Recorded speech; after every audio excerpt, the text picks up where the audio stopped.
Great. Well, thank you all so much for joining us for Halloween folklore, history, traditions, and customs. Join paranormal author and ghost tour guide Roxie Zwicker for her popular presentation on Halloween folklore. Get taken on an enchanted voyage into the magic of Halloween season as the spiritual veil to the other world is at its thinnest at this time of the year. Discover the intriguing history of Halloween in early America, dive into the traditions of the holiday, and delight in Halloween-themed divinatory tools, costumes, and Victorian parties. Zwicker is the author of the Massachusetts Book of the Dead, Graveyards, Legends, and Lores, and at least 8 other paranormal books. She was just telling me earlier that she just published one on I'm going to mess this up. I think it was the Connecticut Book of the Dead, and she's also working on the Vermont Book of the Dead. So she's cranking out these books. And she's also, more importantly, she's also the author of New England Curiosities, which is a New England ghost tour guide company. Again, want to thank the Friends of the Tewksbury Library, as well as the libraries and friends groups in Boxford, Clinton, Dracut, Lowell, Norwood, and Hudson, New Hampshire.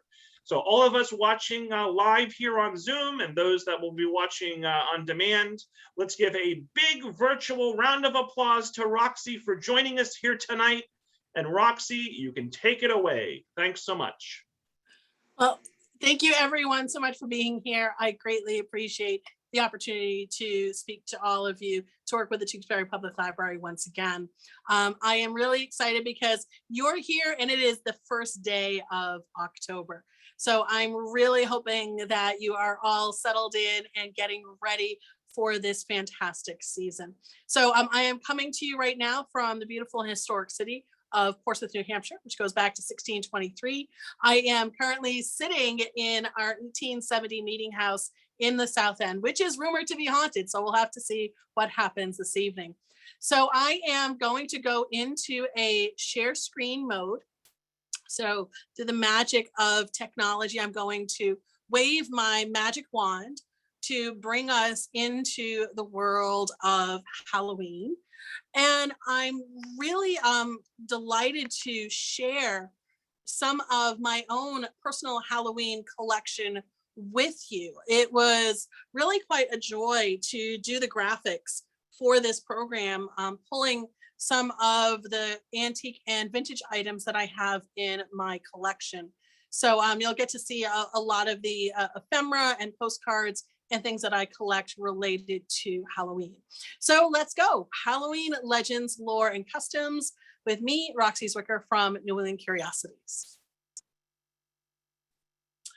It is that time of year where the leaves are changing. There's a chill to the air. And, you know, the pumpkins just start appearing out of nowhere. And our mind turns to this time of year, this harvest time, this time where the days are getting shorter and the nights are getting longer and the world around us becomes incredibly colorful. So this image that you see here on your screen is of beautiful Rye, New Hampshire. And if you are anything like me here in New England, you just cannot get enough of the beautiful scenery and foliage and old stone walls. But is there a little bit more that calls us to the Halloween season? Some of us love to say we celebrate it all year long. And of course, we find ourselves this time of year going to, farm stands and apple orchards. This is all, these are all images from a recent trip that I took to Applecrest Farms. And you just delight in the color and the scents and the textures. You know, there's nothing like a, hot apple cider, hanging, wreaths on your door with the colors of the season, having, who doesn't love having apple cider donuts, painting pumpkins. There's so many things happening throughout the season, but do we really know where some of these traditions and customs come from? Why do we, paint pumpkins or carve pumpkins? Why do we hang corn on our door? Where do pumpkins actually come from? Is there something to even the colors of the season and the flavors of the season?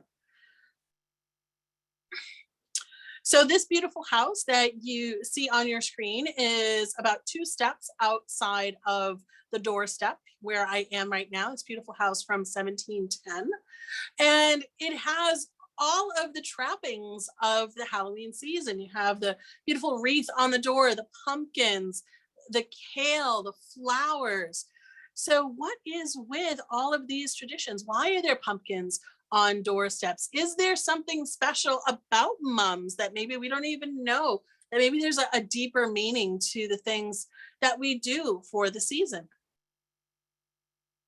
All right, so let's take a look at our checklist for the Halloween season. Now, as we go into this evening's presentation, please know I am not the be all end all for this information. There is a lot of information out there. I'm sharing with you some of the interesting sort of facts and history that I found over the years that I thought you might find interesting, but there is much, much more. So this is sort of a little bit of the list that I wanted to start with. So it is the time between summer and winter. It is the time of light and dark. A lot of people think about divination games, fortune telling. It's time to finish our preparations. It's been a long summer. So now it's time to start thinking inward and preparing for the long, cold winter ahead.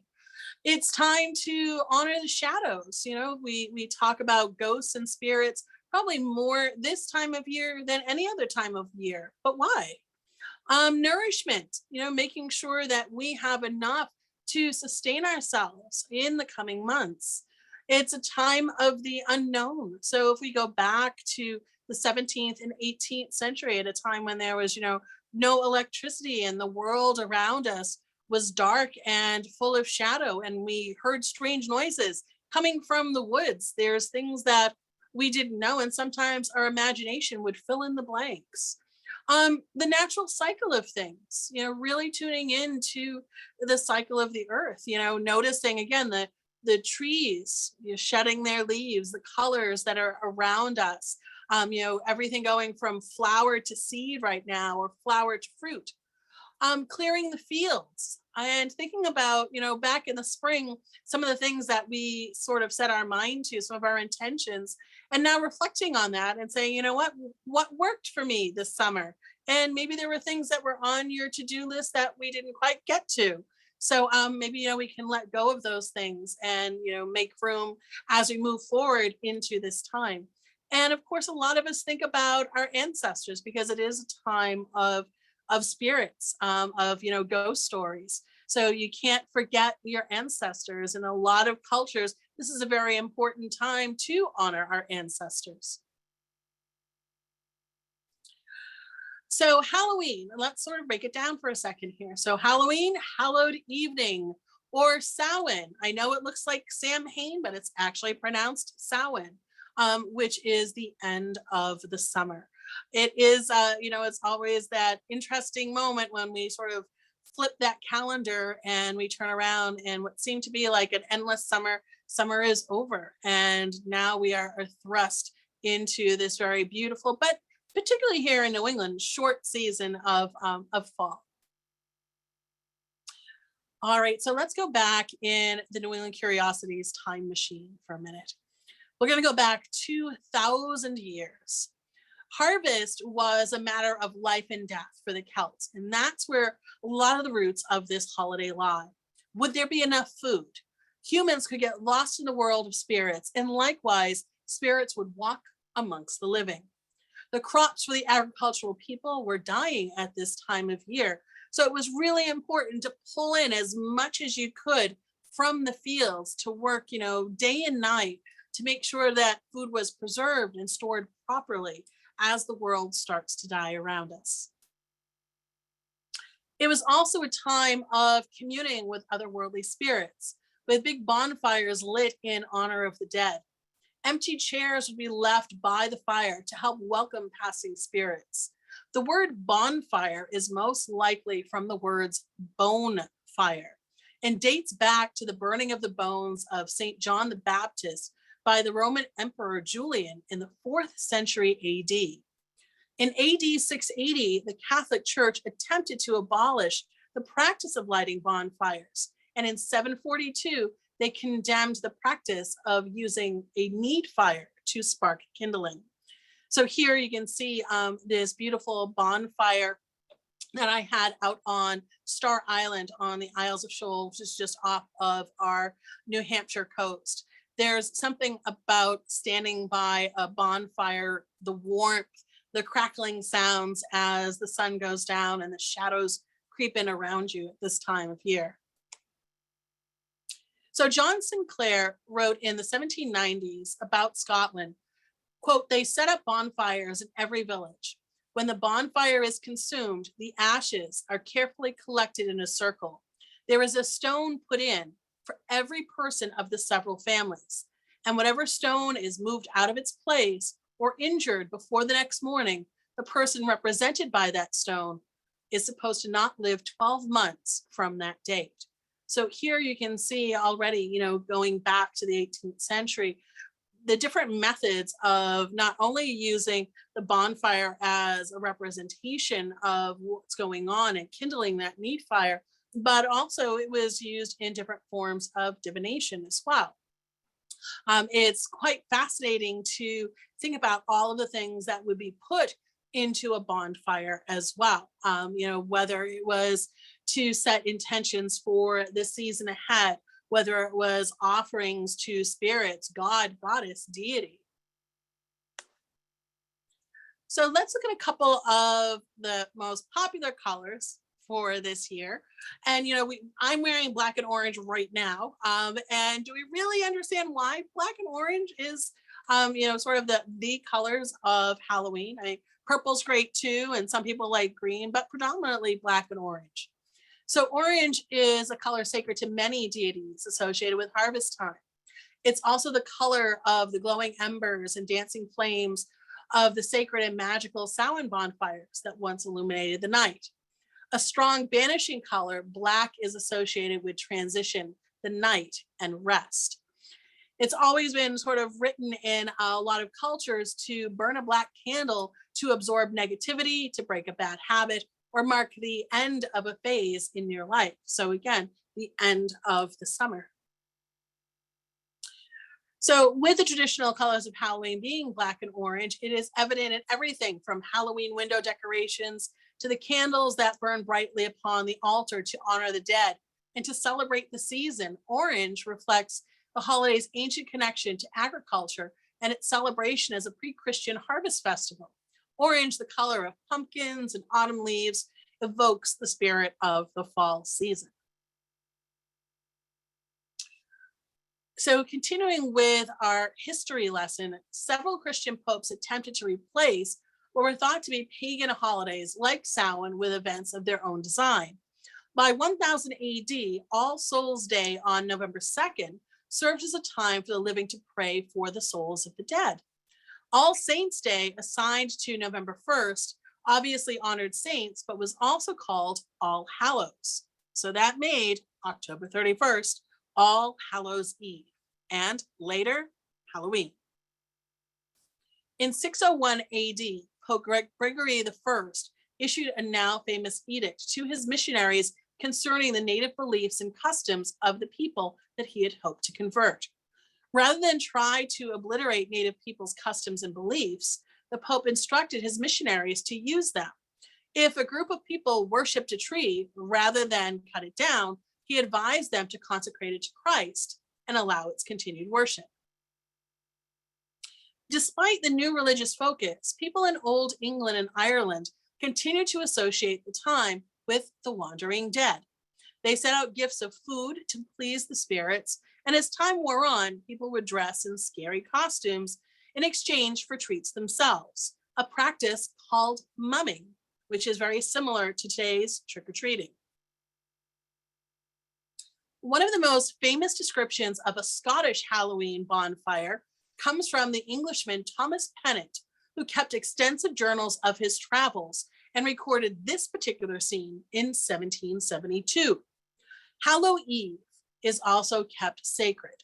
As soon as it's dark, a person sets fire to a bush of broom fastened around a pole and, attended with a crowd, runs round the village. He then flings it down, keeps a great quantity of combustible matters in it, and makes a great bonfire. A whole tract is thus illuminated at the same time and makes a fine appearance. So we've mentioned England, Scotland, and Ireland. So there are lots of tidbits of folklore about Halloween also being a time for fairies and goblins to frolic. For a lot of people, when they think of fairies, they might think of May Day, or perhaps even summer solstice, or Midsummer's Eve. But the fairies and elves and goblins that are said to be around Halloween, are they in disguise? Are they looking for souls? Or is it something else? So let's take a look at a little bit of this folklore around Halloween. In Scottish Halloween fairy lore, a spunky, that's their name, in the Scottish Highlands, where it would take the form of a boy who carried a flaming torch to light the way for the pedestrians in exchange for a fee, leading the unwary travelers to their doom. The spunky has also been blamed for shipwrecks at night after being spotted on land and mistaken for a harbor light. Other tales of Scottish folklore regard these mysterious lights as omens of death or the ghosts of once living human beings. They often appeared over lochs or on roads along which funeral processions were known to travel, and especially on Halloween. The first similar celebrations in America predominantly arose in the southern colonies. People would celebrate the harvest, swap ghost stories, and even tell each other's fortunes. However, those early festivals were known as play parties, not Halloween, and were actually more for adults than children. So part of those play parties would be to dress up.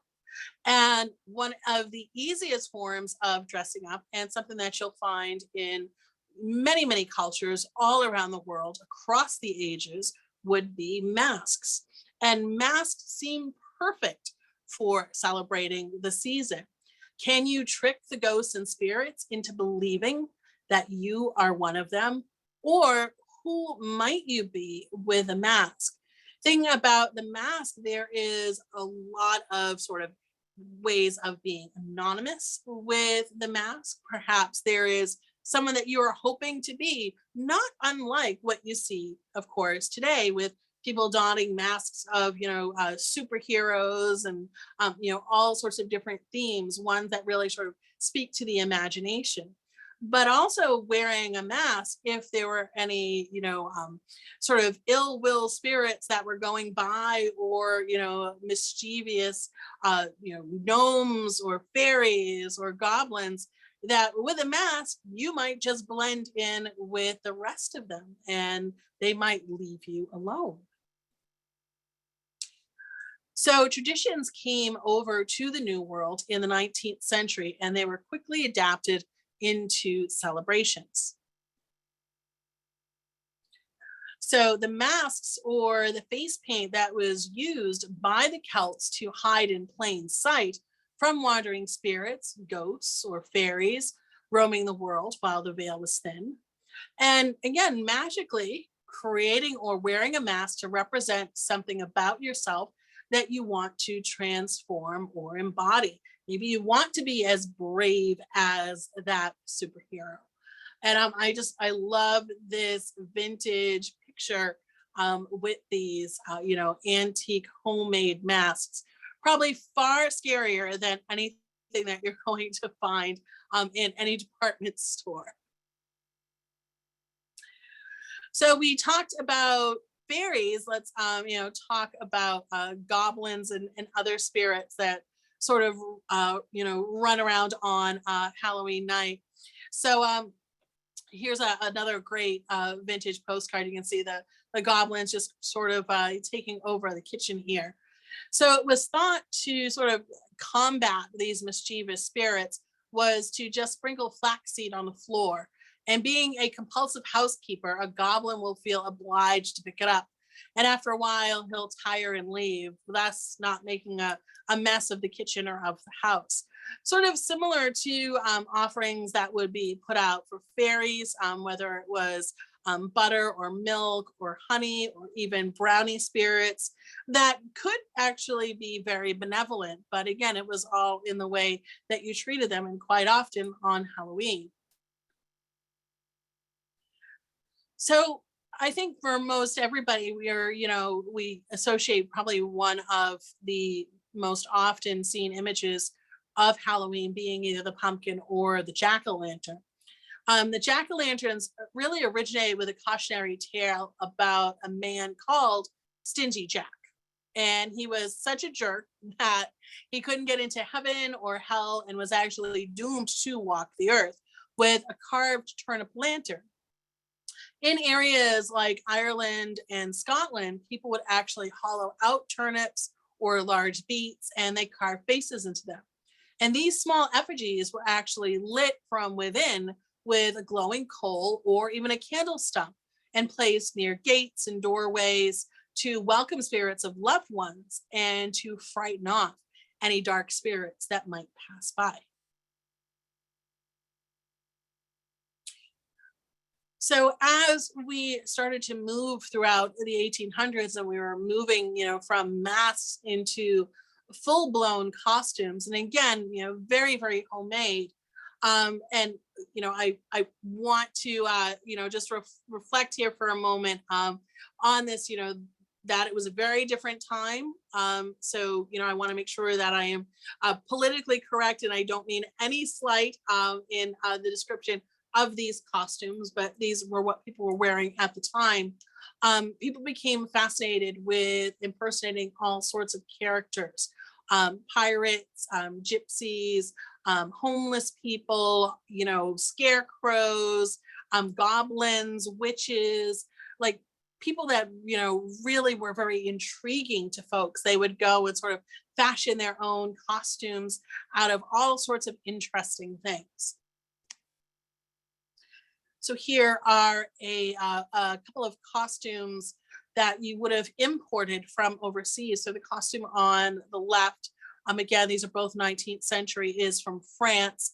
The one on the right is from Germany. And I just love that bat headpiece. I think it's just so amazing. I think I almost want one. So there were lots of suggestions and even etiquette about wearing costumes for Halloween. So it was announced that couples should form for a grand march. A goblin bowed to a queen of hearts, a clown to a nun, and just as fancy sees them, gay and sober, joined hands to trip together a merry two-step in and out of the room, through doors and curtains, a line of fantastic figures. And this is from Harper's Bazaar, October 27th, 1900, in an article about games for Halloween. And just look at this brilliant costume here. Really just, you can sort of see the pairings, and the creativity that people had. And also consider, that time frame, you didn't really go to the store to buy your clothing. Your clothing was made by seamstresses, or you would make it yourself. So it really was taking on this creative way of getting dressed up in these costumes. So here is an early 1900s party favor guide here, and they're just all so fantastic.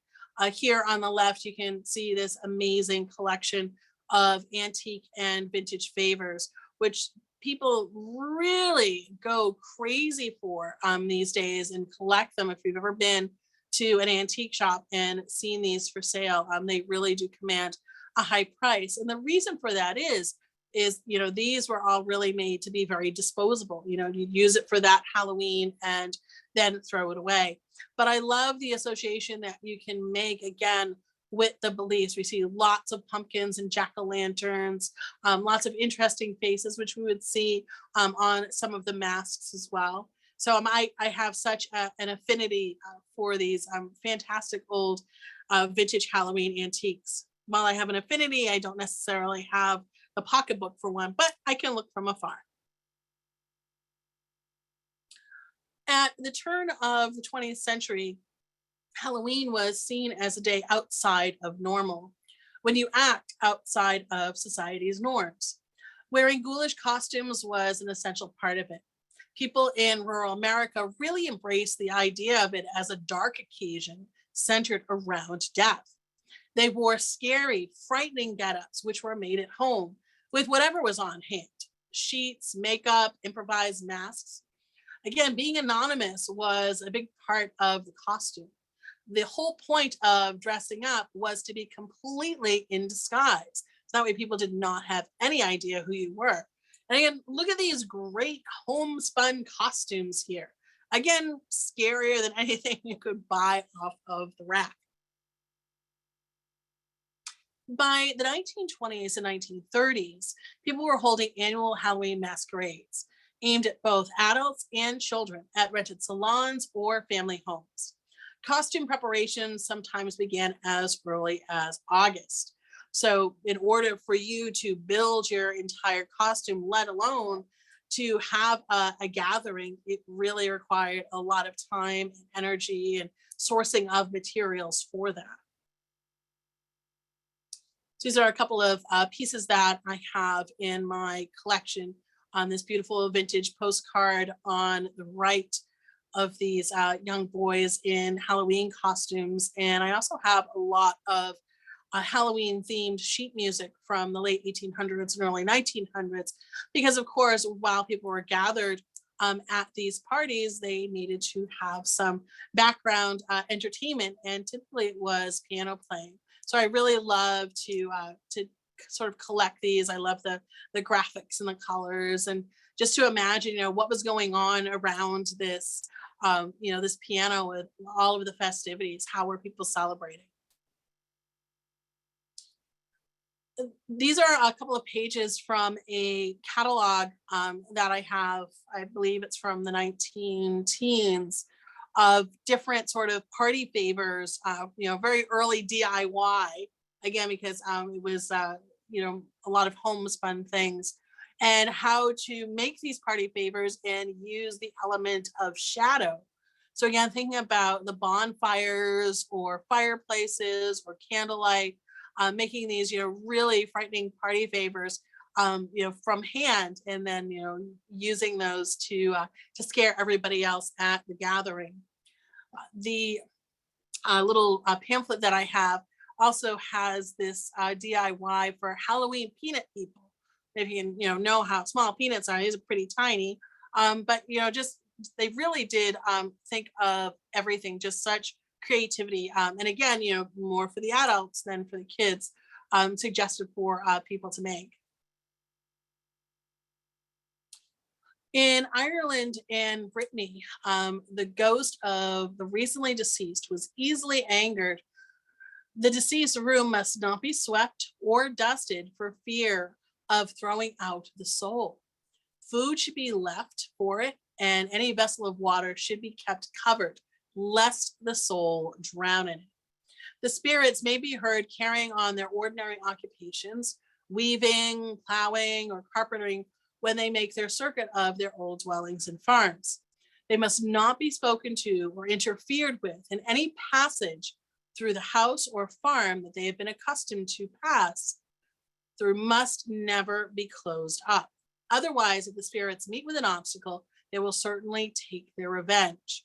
So this is a folk belief from the British Isles, from Eleanor Hull, in a book called Folklore of the British Isles, written in 1928.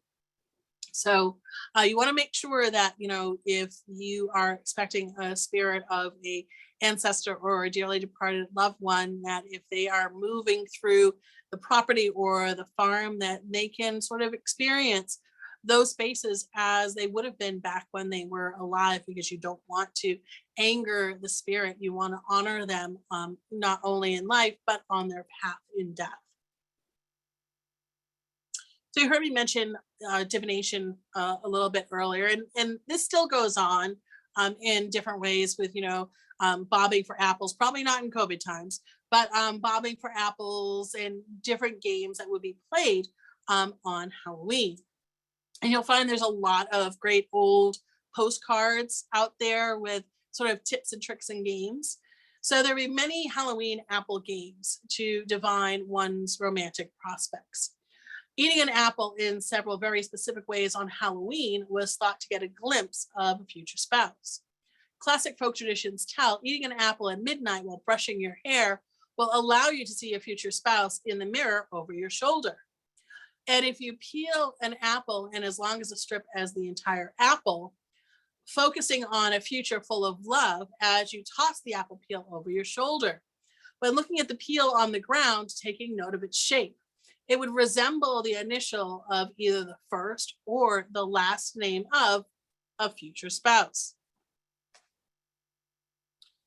As I mentioned, bobbing for apples evolved from an older game called Snap Apple. An apple was suspended from a string and the players attempted to eat the dangling apple. The first to get a bite would be the first to marry. And sort of here's where the folklore and the magic spell would come in. Girls would put their apple under the pillow on Halloween night to dream of their future husband. A less common apple love spell was to attempt eating an apple while looking in a mirror and walking down the stairs backwards. Not only would this be a great way to sustain a serious injury, but according to folklore, you would also see your future spouse in the mirror if you did it on Halloween night. I'm really not going to risk that. I don't even know where somebody came up with the whole notion of that. Looking in a mirror, eating an apple, walking down the stairs backwards. I don't recommend it. Here you can see in this vintage postcard on Halloween, look into the glass. Your future husband's face will pass. And there she is brandishing the candle there. You can see the silhouette of the witch in the background there. All right, so a popular Halloween symbol, the bat, is connected with sorcery and death in various cultures. Its longtime association with the darker side of folklore and superstition no doubt has much to do with its habits of nocturnal flight and roosting in places such as caves and old ghostly ruins.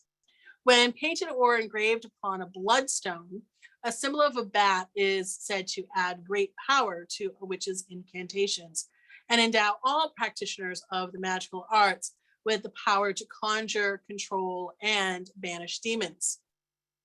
As a totem and spirit guide, the message of the bat is to find your way in the dark, seeing through illusion, promoting intuition and communication. And of course, bats would be seen around the bonfires, back through history because all of the bugs would be attracted to the fire. So the bats would go and feast on the bugs around the fire. Of course, you also see the symbolism of ravens and crows. They come from a family of birds called corvids, and both are associated with Halloween. Crows and ravens were seen on the battlefield and in the grain fields, associating them with both death and the harvest. Of course, the prevalent themes of Samhain and Halloween.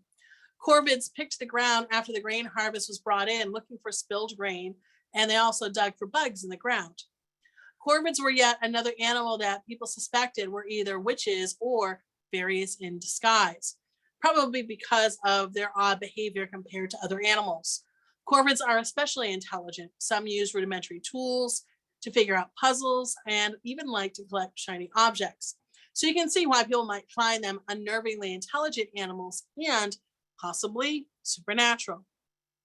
Images of ravens and crows are said to be used in luck and protection spells. Owls are another nocturnal animal like the bat, but they are also portrayed on antique greeting cards, being chummy with both witches and black cats. Owls were sometimes suggested to be witches in disguise, but it is also suggested they may have joined the bats in the airborne harvest feasts, snatching up large moths or even small bats themselves from the air above the Samhain bonfires. Owls are also associated with wisdom.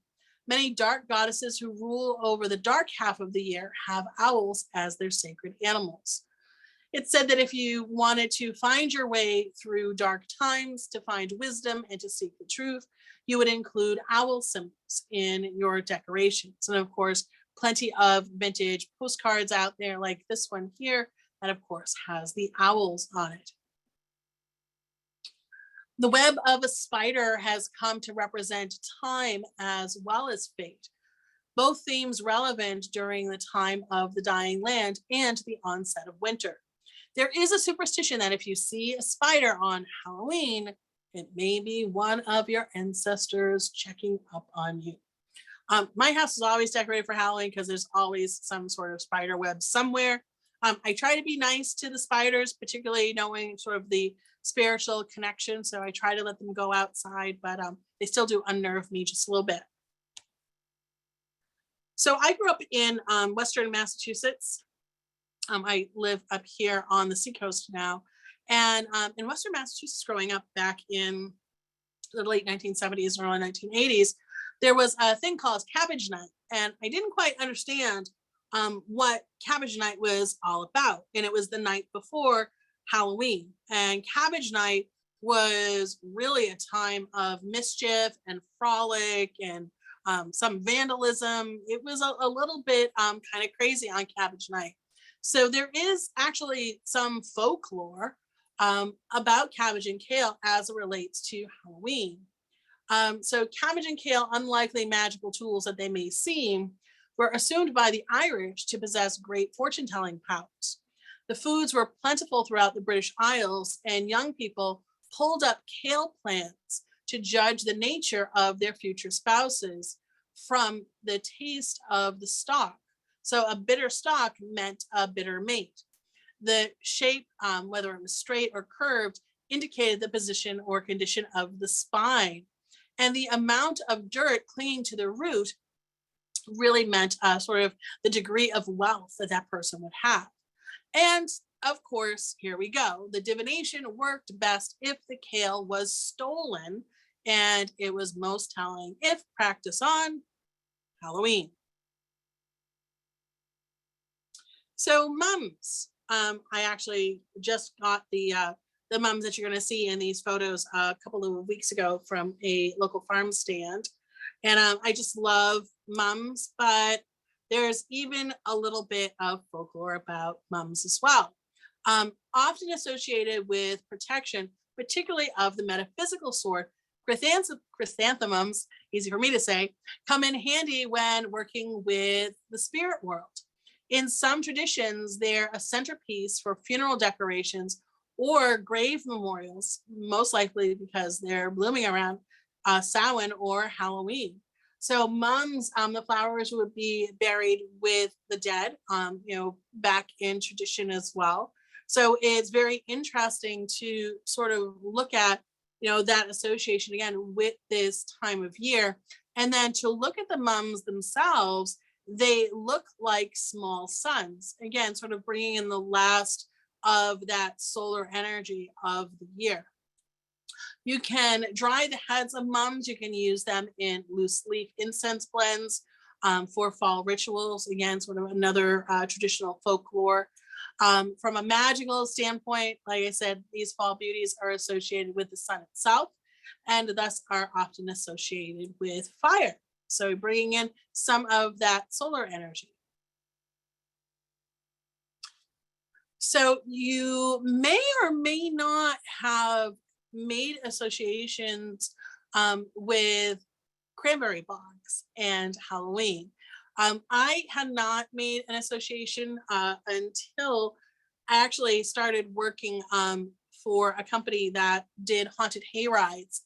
This was way back in 1993. I've been guiding people on haunted tours almost like forever. And we actually did the tours down in Carver, Massachusetts, just outside of Plymouth. And of course, that entire area down there is famous for its cranberries. I mean, that's where Ocean Spray is. So in doing the wagon rides through the cranberry bogs, I actually got to learn a lot about the spirit of the cranberry bogs themselves. So we think about cranberries being harvested, of course, this time of year, and that brilliant red color. And there is actually a lot to it. So let's spend a moment here on the Halloween spirit of the cranberry bogs. So cranberries are one of only 3 berries native to North America. They grow on low-level vines and flourish in bogs, which that is to say they need acidic peat soil and fresh water to grow. Cranberries are also a berry of the North, commonly growing in Massachusetts, New Jersey, Oregon, Washington, Wisconsin, and Canada. Cranberries use a specific farming technique known as water harvesting. In this process, the cranberry vine-filled bogs are flooded with water. Special farming equipment known as watering reels turn and stir the water into the flooded bogs, loosening the berries from the vine. Because the cranberries contain pockets of air inside them, they float to the surface, which makes them easy to corral and harvest. Cranberries can also be harvested the old-fashioned way. Dry harvesting is the simple method of plucking the berry from the dry vines during the fall. Some beliefs have suggested that the bog deposits were offerings for protection or rituals to bring fertility to the land and well-being to the land's inhabitants. One cannot avoid the idea of a spooky, dank bog on a cold, dark night either. Perhaps it's the fact that the unstable, marshy territory could lead to hazardous falls and injuries. And legend has it that the murky, watery parts of a bog were bottomless. So to step into one meant imminent doom. Hans Christian Andersen shared many stories of the bog, most of which involved witches, elves, and fairies. And in English and Welsh folklore, will-o'-the-wisps are said to be glowing lights that would float above the bog. Some believed that they were benevolent fairy or nature spirits that acted as guides to lost travelers. On the other hand, some saw the will-o'-wisps as ill-spirited fairies, dark elves, or spirits connected to the devils, which appear to have been victims of sacrifice, having been discovered in bogs. So the bog is the home of the cranberry, but it was also the sacrificial stomping ground of ancient societies in Northern Europe.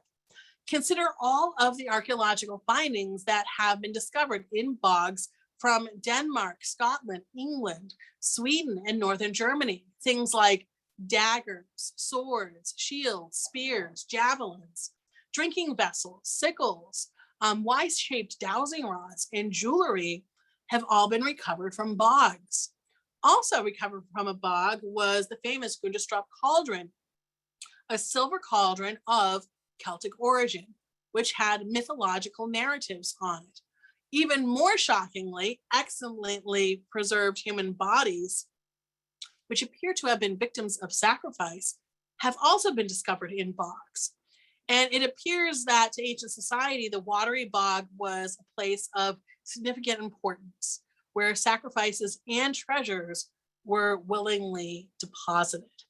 So I learned so much about bogs when I was doing the haunted hayrides down there, because we went on those narrow paths right between the bogs, and to sort of know that, this fascinating history behind it. And, we think about, this time of year, people put out, the witch's cauldron, or they serve, candy from plastic cauldrons. And, the cauldron itself was thought to be a tool of plenty and a tool of abundance. So how interesting to find, this amazing cauldron buried in a bog. So Halloween leaf magical lore. It is said that on Halloween, there is a great magic to be found in an autumn leaf falling from a tree, but only if the leaf is caught by human hands before it makes its landing. Once a leaf has touched the ground, its magic is forever lost, according to folklore. The Halloween tradition of catching a falling leaf originated long ago in England, where it was believed to ensure continued happiness for the next 12 months or make a special wish come true. Another variation of this tradition runs that a falling leaf caught before reaching the ground on Halloween will ensure good health throughout the winter season. So here is a picture of my backyard. I have these amazing, beautiful oak trees. And this is actually a picture of my windshield. I came out on Halloween one day, and this leaf was the only leaf on my windshield, of course, from one of my beautiful oak trees. And you can see there's a little heart in it.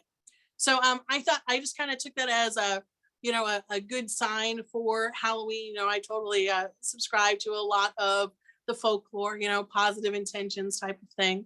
So I just thought that was kind of cool. And I've always, ever since I was a little kid, just loved to run out underneath the tree when the breeze is blowing all the leaves off the tree and try to catch as many as I could. So are you nuts about Halloween? Actually, there is an association with nuts and Halloween.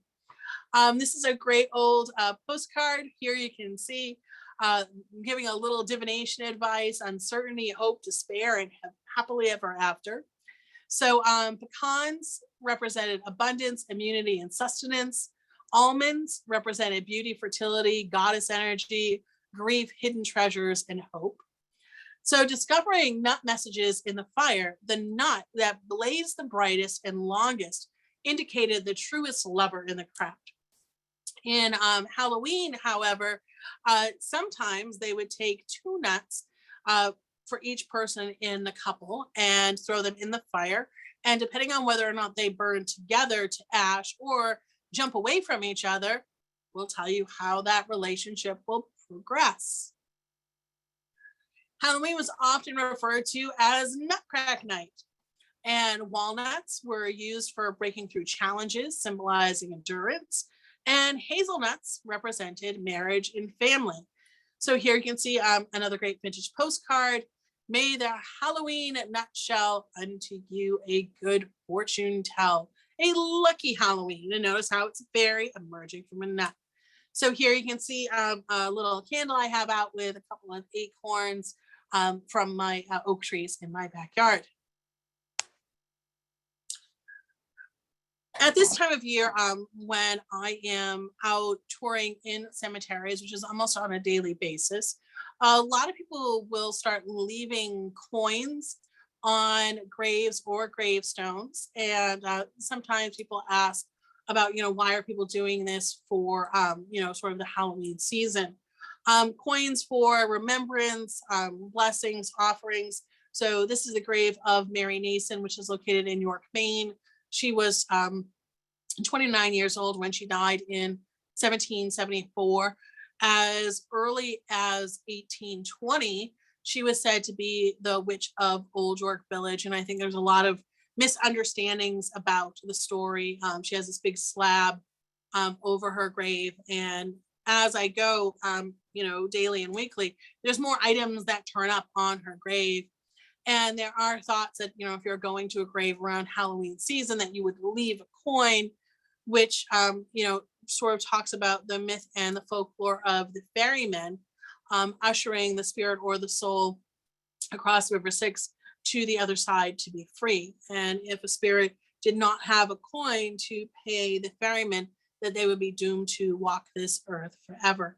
So it's sort of interesting again to see how this evolves around this time of year.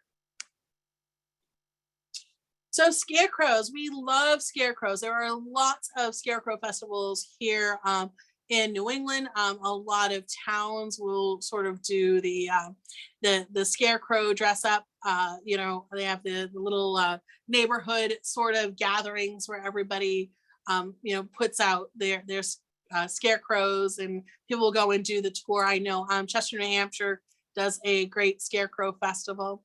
But for thousands of years, scarecrows have helped humans save their crops from crows and predators. Scarecrows have been used in some form all over the world. The first scarecrows in history go back to the ancient Egyptians, who used them to protect wheat fields along the Nile River from flocks of quail. In fact, the farmers would cover wooden frames with nets hanging over them so they could hide inside and actually capture the quails. In 2500 BC, Greek farmers carved wooden scarecrows to look like Priapus, the son of the god Dionysus, and the goddess Aphrodite, to keep the birds out of the vineyards. The scarecrows were painted purple with a sickle in one hand and a club in the other to bless the harvest. Some scarecrows in Germany were made to look like witches to hurry along the spring planting season. While in England, real children were known to stand on posts to keep animals away. Can you imagine looking out into the field and seeing children standing on the scarecrow posts? Of course, that evolved into gourds being used for faces, and then the rest of the scarecrow being made from straw and old clothing. Made from straw and old cast-off clothes, the scarecrow sees more than you know, ward my gardens well, and protect us true under the midnight stars and skies of blue. So Portsmouth, New Hampshire, where I am right now, they do a great Scarecrows of the Port Festival. My understanding is that they just started putting them up last night. So wherever you go in town, you have these really just fun characters all around up against the lamppost. And it's one of my favorite things about October. They go up October 1st and they are like down by November 1st. I swear it's like, you know, by 1 a.m. on November 1st, they've all sort of scurried back to the cornfields. But I love how you know, Portsmouth keeps this tradition alive throughout this beautiful city. So there is some Halloween lore of corn. Speaking of corn, that corn could be used for divination purposes. Again, sort of going back to the adult parlor games that you would take and fill up a bag with corn, and you would assign, you know, odd numbers would be yes, even numbers would be no. You'd ask your question and then reach into the bag, grab a handful of the corn kernels, count them out, and then again, see if it was even or odd. And that would be either a yes or no form of divination. You could hang it on your door. So notice how it typically comes in 3. So you would hang the corn on your door. Corn is all about prosperity and abundance because there are so many corn kernels on each ear of corn. And again, or counting it out from a pouch as well. I love all of sort of the jewel tones of Indian corn. It's always one of my favorite things to pick up from the local farm stands. But yeah, even corn has its sort of place in folklore as well.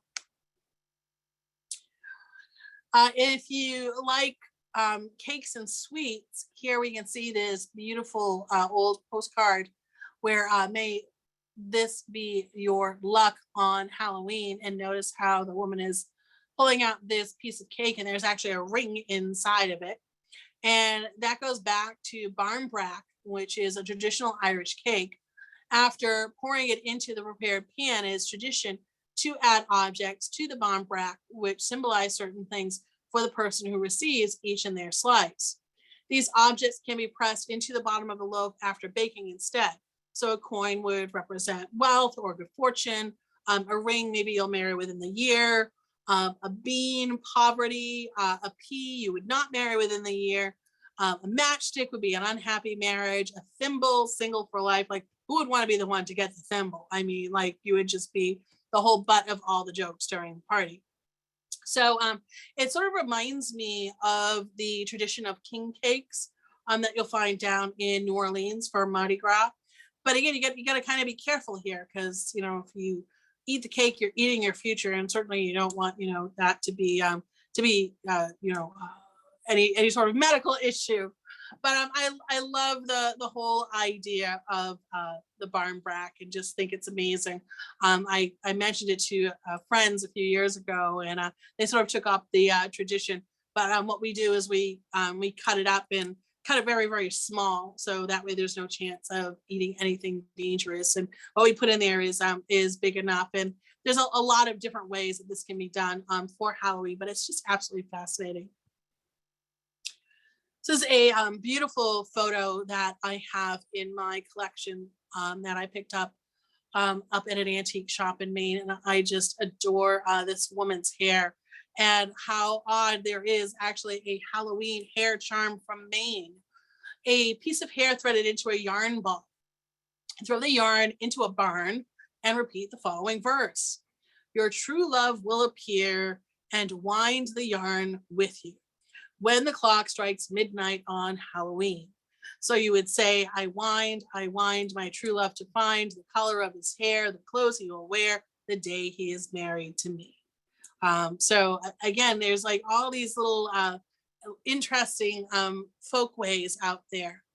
Also, it was thought that you would hang juniper branches and dried rosemary on your door to keep any unhappy spirits away, to again sort of usher them along the path on Halloween.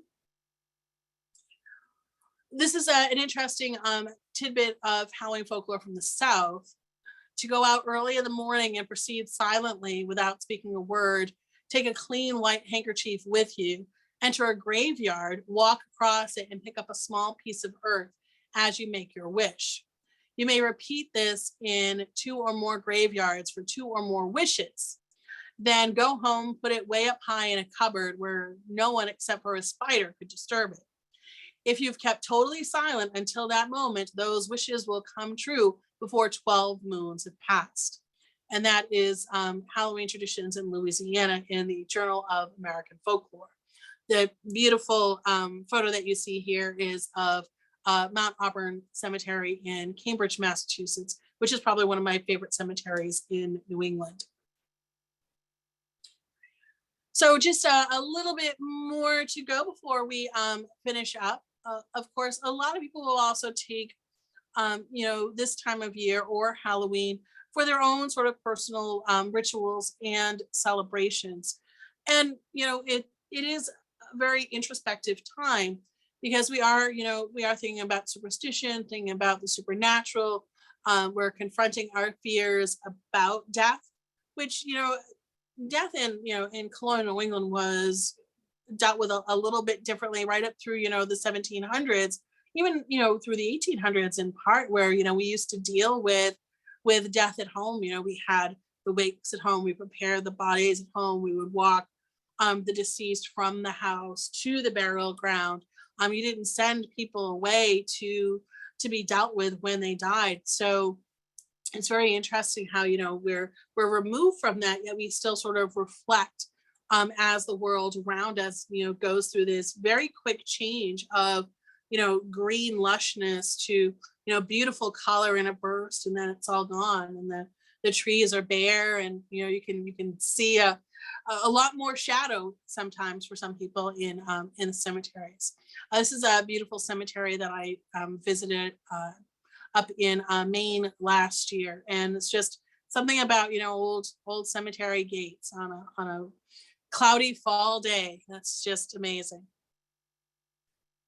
So I usually set up a little display in my house. This is I don't know, probably 10 years ago now. Just lighting a lot of candles, sitting in the dark, and sort of reflecting on this time of year. As you can see, I actually found a candle that said cemetery gates on it. Breaking out some stones, and just sitting there, sort of in silent meditation. It's a picture from this class that I did in person a few years ago. We actually did break out nuts and talked about nut divination. There's the cranberries and the apples and the corn and the cauldron. So I love all this Halloween folklore. It's just really amazing because, again, it sort of gives a greater depth to the traditions that we already celebrate. So I have to leave you with a couple of interesting Halloween tales from New England. We think, again, Halloween of being, mischief and frolic. In Danbury, New Hampshire, there was the strange tradition of the Halloween junk pile. In the middle of Halloween night, the junk pile would begin. Old bathtub, broken bicycles, junk cars, barrels, and trash would appear on the village common. No one ever saw who did it, and no one was ever held responsible. And there was one year that the little constable said he was going to investigate and hold people accountable. And guess what happened? An effigy of him was burned on the town common, according to local legend. In Acworth, New Hampshire. Acworth is one town in New Hampshire I practically could not find. You make one wrong turn when you're going to Acworth and you're hours out of the way. But there is a fascinating Halloween gravestone and legend and ghost story in Acworth that relates to the old burial ground. And there is the stone. This stone tells the death of Bezaleel Beckwith, not where his body lies. He died October 31st, 1824 at the age of 43, the 13th night after his body was stolen from the grave. And the gravestone reads, "Now twice bereaved, the mourner cries, my friend is dead, his body gone. God's act is just, my heart replies, forgive, O God, what man has done."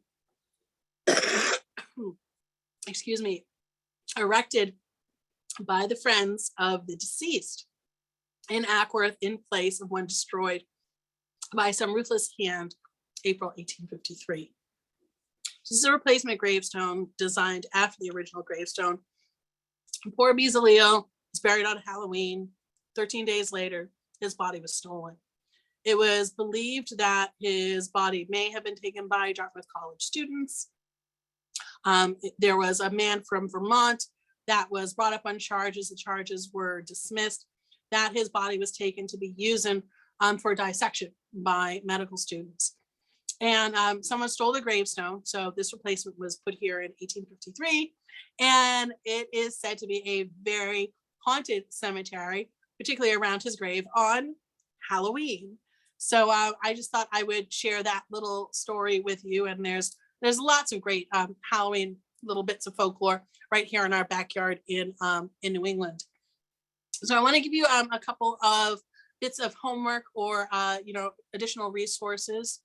So there is a fascinating oracle card deck out there. It's called the Halloween Oracle by Stacey DeMarco.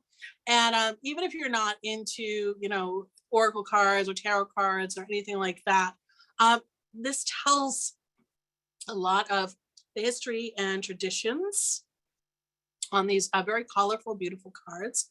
And it's really just kind of fun, even if you wanted to use them as part of a Halloween display. They're really just fantastic. A couple of great books, if you're not reading one of mine. You can find both of these on Amazon, as well as mine. Past the Glad and Silent Season, Homes for Halloween, by K.A. Opperman. Just love this great vintage artwork again. And then there is a coloring book of Shadows, Season of the Witch by Amy Sassari, which is, of course, Samhain and Halloween. Really a lot of fun, beautiful graphics.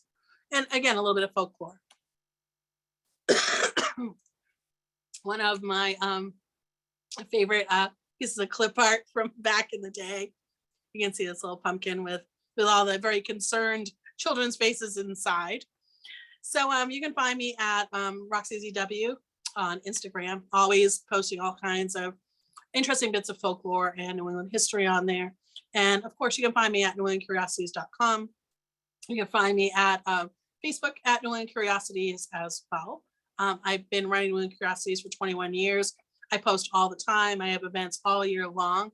And I love to engage people with history and folklore. It's what I live for. And I really, really hope that you enjoyed this evening's presentation. I tried to do my best to keep to time. For ways that are dark and tricks that are vain, look out, it's Halloween time. Another great vintage postcard. So let me come back from the share. So here I am. Ta-da! So I am back from the share screen. It looks like everything went fine. Everything went fine, Roxie. So if anyone has any comments or questions for Roxie, let's get them into the Q&A or the chat. Thank you. Judith says, thank you for another spooky evening. See you soon. Let's see. Adair, I can only see half their name. I apologize. How did you get interested in this subject? Was it a childhood experience? Oh, wow. That's a really good question. I mean, like I said, I grew up in Western Massachusetts, very, very fascinated with sort of the agriculture around me. We went more to farm stands than we actually went to the grocery store back in the day, sitting with a lot of, the farmers and the farmers' wives and, eating right out of the field. And a lot of people that I had talked to had immigrated from, Europe, like Poland and Germany and things like that. And we would sit and talk traditions. So that's one of my favorite things to do, is just to sit and talk, sort of old world stuff. And it just amazed me. And I had such a deeper appreciation for the food I was eating and just the hard work that they put into it. And I've always loved Halloween. It's my favorite time of year, season of spirits, decorations, like it just speaks to me. Excellent. Nancy says, excellent evening. Thank you. Betty says, very interesting presentation. Sandy says, I loved it. Brian asks, how long into the fall will you be doing tours, especially in Portsmouth? So typically we go right through December. I will be continuing our schedule right into the next year because we're doing a lot of events at one of our local haunted theaters in town, which is the Players Ring. So rather than having to worry about the outside weather, we'll be warm and cozy inside doing immersive theater experiences based on New England folklore. So you can go to my website and subscribe to my newsletter, go to Facebook page, or certainly you can check out some of my events. Lindsay says, I loved hearing about the goblins picking up the house to keep things clean. Reminds me of the idea that vampires must count items. Roxie says, no, you're Roxie. Kate says, Roxie, do you have any favorite cemeteries that you'd recommend to visit? Oh my gosh. Wow. That's a good question. A lot of my books are on cemeteries, so I'd be remiss not to recommend one of my books. However, Mount Auburn for the fall is probably one of the most glorious cemeteries in Massachusetts. It's located in Cambridge. You can't see the whole place in a day. So go early and see as much of it as you can. There's Forest Hill, which is located in Jamaica Plain, which is where I will be inhabiting the ground one day, which is very similar to Mount Auburn. If you like the statuary, if you like the beautiful rolling landscapes, it's really amazing. A lot of famous people buried in those burial grounds, as far as some of my favorites in Massachusetts. So those would have to be two of my favorites. Obviously, there's lots of others. Old Burial Hill in Marblehead is probably one of my other favorites. It's from 1638. It's just phenomenal. So if you are the type of person that loves to go to Salem, don't miss Marblehead. Marblehead is amazing. Check out that cemetery as well for something a little bit older. All right, Judith says, thank you, Roxie. This was a cool presentation. I loved this. Jody says, fun talk, very enjoyable. Thank you. Elaine says, I took your tour of the cemeteries in York Village. You did a fantastic job, and I really enjoyed this presentation. Brian wants to know, Roxie, do you have a podcast? I do. My podcast is called Wicked Curious. You can find it on Buzzsprout, iTunes, SoundCloud. I've been doing it for 3.5 years, and it's just New England ghost stories, folklore, a few interviews with other ghost tour guides from around the country. And sometimes I'll pop in some music, and you can just subscribe to the podcast. I usually add a few episodes every month as I can, and there's probably over 50 on there right now. Tracy says, great slides, very interesting. Elena says, I enjoyed the beautiful vintage postcards. Thank you. Brian recommends visiting the Point of Graves Cemetery in Portsmouth. Jamie recommends the Riverside Cemetery in Waterbury, Connecticut. Brian says, thank you for doing this. There was a lot of very interesting info. Let me jump over here. Jane asks, this was at the very beginning of your presentation, what is a need fire? So a need fire is a fire that never goes out. So a need fire would be a fire that you would kindle other fires off of. So much like you would see in a lot of colonial kitchens, there would be a small fire that would be kept, particularly throughout the winter, that would be used if you needed to obtain fire for other purposes. So that's what a need fire is, really a fire that you need. And Brian, the Point of Graves is literally like 2 minutes outside my door right here. Jane also asks, what's your favorite haunted spot? Oh my gosh, that again another fully loaded question. Gosh, there's so many. I mean, I love the Wentworth by the Sea, which is on the Great Island of Newcastle, up here in New Hampshire. It's a beautiful Victorian style hotel. It's just gorgeous. I love haunted lighthouses. There are so many haunted lighthouses in New England. Probably one of my favorite places that I love to go exploring ghosts is down on Cape Cod. I actually lived on the Cape for a short period of time. The cemeteries down there are really amazing. There's tales of haunted beaches, everything from ghost ships and pirates to moon cussers. So that's one of my favorite places to actually go exploring the ghost stories and folklore is Cape Cod. Dawn wants to know if you've ever visited the Lakeview Cemetery in Cleveland. I have not. Well, You'll have to reach out and let me know why I need to go. Exactly. That's what I was going to say. So Dawn, let us know in the chat why that's a special one. Kate says, thank you, Roxy. May you have a blessed Samhain. I'm sure I'm mispronouncing that. Cheryl says, thank you. Great talk. Adair says, so interesting. Halloween has always been my favorite event.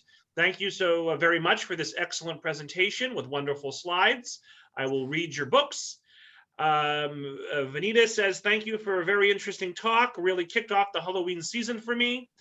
Sandy wants to know, what is your favorite haunted lighthouse? And before you answer, let's see if I'm quick enough. I probably won't be. We're hosting Jeremy DeTremont. I'm not sure if you know Jeremy, Roxy, but we're hosting him in the next couple of weeks, and I'll put information about that visit in the chat. But do you have a favorite haunted lighthouse?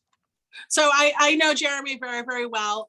We both filmed a show for the History Channel. It was called Psychic History back in 2005 at Portsmouth Harbor Lighthouse. I've known Jeremy for a very, very long time.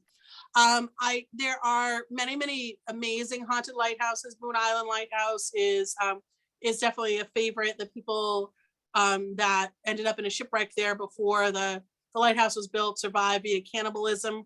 It's a fascinating and very, very creepy location out there for sure.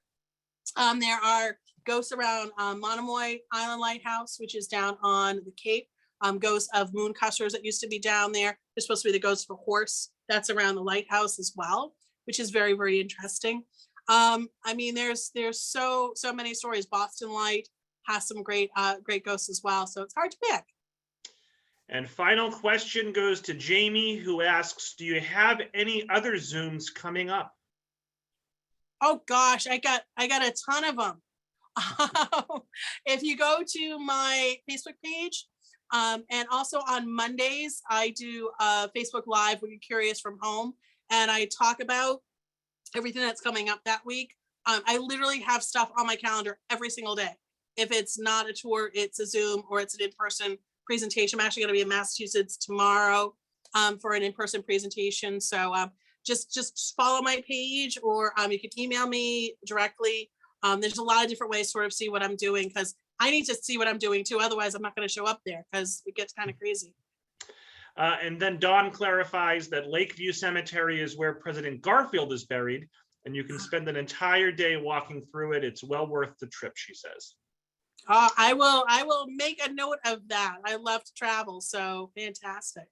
All right, well, we've reached our final comments. So Roxy, any last words before we wrap up for the evening? So I really appreciate the opportunity to share this folklore with you. And as you're putting out your pumpkins or hanging up your corn, or, going through your own rituals of the season, sort of think about the deeper meaning and the history behind them, and it'll enrich your experience and your appreciation for this time of year. And I hope you all have a wonderful month. So cool to be here. First day of October, and maybe try something new this year. Maybe, if you haven't done some Halloween tradition, start one. So that's all I can tell you is, I appreciate you being here, and obviously there's something that interests you, so make it your own.